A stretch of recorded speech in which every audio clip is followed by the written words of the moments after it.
Friends, RRB ने NTPC phase 2 का परीक्षा का शेड्यूल जारी कर दिया है। ऐसे में आप निरंतर सही दिशा में प्रैक्टिस करते रहें और ज़्यादा से ज़्यादा सीट बनाते रहें ताकि आपको अपनी तैयारी का पता चलता रहे। दोस्तों, आज की इस वीडियो में मैंने बहुत ही सेलेक्टिव और वीवीआई गेस क्वेश्चंस को शामिल किया है, इसलिए इस वीडियो को आप लोग लास्ट देखें और अगर यह वीडियो आप लोगों को पसंद आए तो इसे प्लीज़ लाइक एंड सब्सक्राइब जरूर कर लें। तो चलिए हम लोग बिना समय गंवाए देखते हैं सबसे पहला क्वेश्चन क्या है। सबसे पहला क्वेश्चन है कि वल्लभ भाई पटेल को सरदार की उपाधि किसने दी?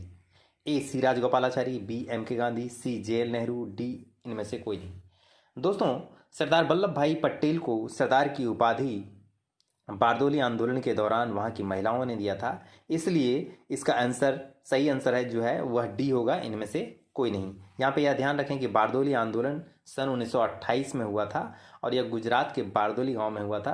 वहाँ के प्रांतीय सरकार ने किसानों का जो टैक्स था उसको बढ़ाकर 30% कर दिया था, जिसका पूरा विरोध किया गया और इसकी अगुवाई जो है सरदार वल्लभ भाई पटेल ने की थी। और जब इसमें वो कामयाब हो गए तभी वहाँ की महिलाओं ने खुश होकर के उनको सरदार की उपाधि दी थी।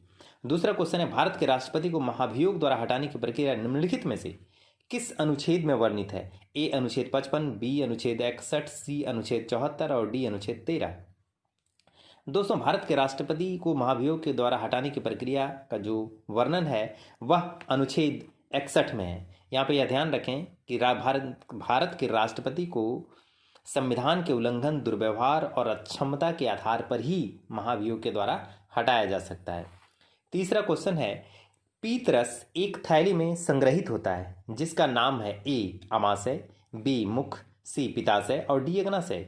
दोस्तों, पीतरस पित्ताशय में जो है वह संग्रहित होता है। यहाँ पे यह ध्यान रखें कि पीतरस जो होता है वह पाचन क्रिया के लिए बहुत ही महत्वपूर्ण है और यह हमारे यकृत यानी कि लीवर में बनता है, जो मतलब पित्ताशय में एकत्रित होता है और इसका पीएच मान 7.7 होता है। यहाँ पर ध्यान रखें, कभी कभी इसका पीएच मान पूछा जाता है तो इसका पीएच मान 7.7 होता है। नेक्स्ट क्वेश्चन है, प्रायद्वीपीय भारत की सबसे लंबी नदी कौन सी है? ए नर्मदा, बी गोदावरी, सी महानदी, डी कावेरी। दोस्तों, प्रायद्वीपीय भारत की सबसे लंबी नदी गोदावरी है, इसलिए इसका सही आंसर क्या होगा? बी गोदावरी। नेक्स्ट क्वेश्चन है कि भारतीय संविधान का कौन सा अनुच्छेद राष्ट्रपति कार्यालय में रिक्ति के विषय में उल्लेख करता है? ए अनुच्छेद 65, बी अनुच्छेद 62, सी अनुच्छेद 61 और डी अनुच्छेद 74। दोस्तों, भारतीय संविधान का जो अनुच्छेद 62 है, इसी अनुच्छेद में राष्ट्रपति कार्यालय में रिक्ति के विषय में उल्लेख किया गया है। नेक्स्ट क्वेश्चन है, मानव रक्त में स्वाभाविक रूप से होने वाला एंटीकांगुलेट है? ए हीरोडीन, बी हेपेरिन, सी फाइब्रिनोजन और डी सिटोसिन। दोस्तों, मानव रक्त में स्वाभाविक रूप से होने वाला एंटीकांगुलेट जो है वह हीरोडीन है, इसलिए इसका सही आंसर क्या होगा? ए हीरोडीन। नेक्स्ट क्वेश्चन है, तुजुके बाबरी या बाबरनामा का अनुवाद फारसी भाषा में किसने किया था? ए अमीर खुसरो, बी हुमायूं, सी अबुल रहीम खान खाना, डी अकबर। दोस्तों, तुजुके बाबरी या बाबरनामा जो कि बाबर की जीवनी है, इसका फारसी अनुवाद अब्दुल रहीम खान खाना ने किया था। नेक्स्ट क्वेश्चन है कि भारत के पहले नोबेल पुरस्कार विजेता कौन थे? A Rabindranath Tagore, B doctor Amartya Sen, C doctor C V Raman, D Mother Teresa. दोस्तों, इसका सही आंसर ए होगा रविन्द्रनाथ टैगोर। रविन्द्रनाथ टैगोर भारत के पहले ऐसे व्यक्ति थे जिनको साहित्य का नोबेल पुरस्कार दिया गया था और इनको सन 1912 ईस्वी में गीतांजलि के लिए जो है यह पुरस्कार मिला था। नेक्स्ट क्वेश्चन है, पहले राजीव गांधी राष्ट्रीय सद्भावना पुरस्कार से किसे सम्मानित किया गया था? A Mother Teresa, B J R D. Tata, C Acharya Tulsi, D doctor पेंसो गोस्वामी। दोस्तों, इसका सही आंसर ए मदर टेरेसा होगा, जिन्हें सबसे पहले राजीव गांधी राष्ट्रीय सद्भावना पुरस्कार दिया गया था। नेक्स्ट क्वेश्चन है, निम्नलिखित में से किसको मुख्य ग्रंथि कहते हैं? ए थायराइड, बी एड्रिनल, सी अंतःस्रावी ग्रंथि और डी पीयूष ग्रंथि। दोस्तों, अंतःस्रावी ग्रंथि को मुख्य ग्रंथि कहा जाता है, इसलिए इसका सही आंसर क्या होगा? सी अंतःस्रावी ग्रंथि। नेक्स्ट क्वेश्चन है, भारत में पंचायती राज कब लागू किया गया था? ए 23 सितंबर 1960, बी 5 अक्टूबर 1958, सी 2 अक्टूबर 1959 और डी 4 नवंबर 1953। दोस्तों भारत में सबसे पहले पंचायती राज 2 अक्टूबर 1959 ईस्वी को जो है वह लागू किया गया था।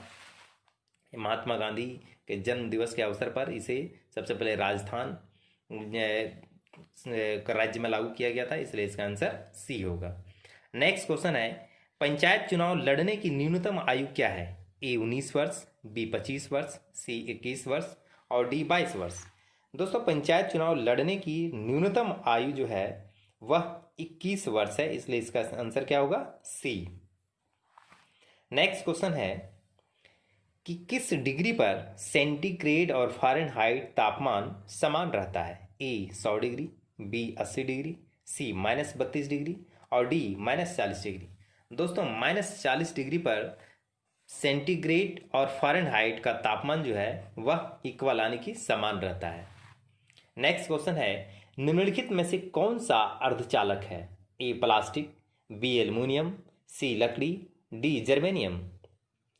दोस्तों यहाँ जितने भी ऑप्शंस दिए गए हैं उसमें से जर्मेनियम जो है वह अर्धचालक में माना जाता है, अर्थात इसका आंसर डी होगा जर्मेनियम।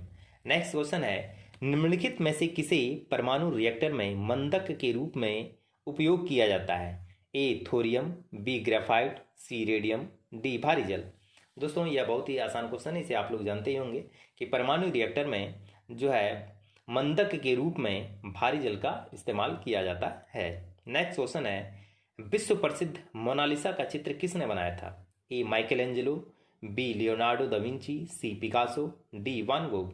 दोस्तों मोनालिसा का चित्र जो कि विश्व में काफ़ी प्रसिद्ध हुआ, इसको लियोनार्डो दा विंची ने बनाया था, इसलिए इसका आंसर क्या होगा? बी।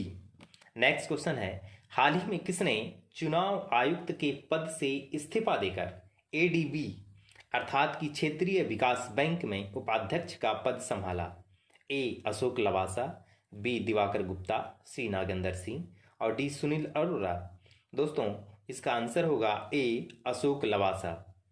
यहाँ यह ध्यान रखें कि क्षेत्रीय विकास बैंक अर्थात एडीबी का जो गठन हुआ था वह 1966 में हुआ था और इसका मुख्यालय मनीला है जो फिलीपींस की राजधानी है।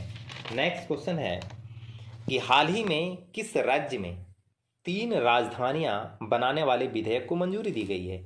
ए आंध्र प्रदेश, बी तमिलनाडु, सी कर्नाटक और डी अरुणाचल प्रदेश। दोस्तों इसका सही आंसर ए होगा आंध्र प्रदेश। आंध्र प्रदेश के मुख्यमंत्री जगनमोहन रेड्डी ने अपने राज्य में विधायिका, कार्यपालिका और न्यायपालिका के लिए अलग अलग राजधानी बनाने का निर्णय लिया है। और यहाँ पे ये ध्यान रखें कि कार्यपालिका की राजधानी विशाखापत्तनम में बनाई जाएगी, विधानसभा की राजधानी अमरावती में बनाई जाएगी और न्यायपालिका की राजधानी कुर्नूल में बनाई जाएगी। यह बहुत ही इंपॉर्टेंट क्वेश्चन है, इसलिए आप लोग इसे ध्यान रखें। नेक्स्ट क्वेश्चन है, वर्ष 2020 में किस खोज के लिए चिकित्सा के क्षेत्र में नोबेल पुरस्कार दिया गया?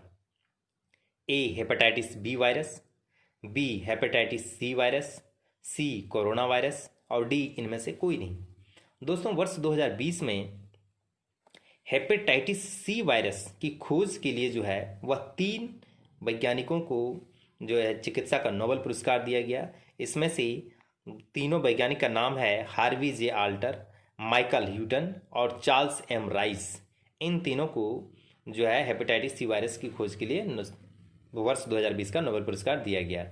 यहाँ ध्यान रखें कि hepatitis C virus liver cancer के लिए उत्तरदायी होता है। एंड लास्ट क्वेश्चन है, विश्व की सबसे लंबी सुरंग भारत के किस राज्य में निर्मित की गई है?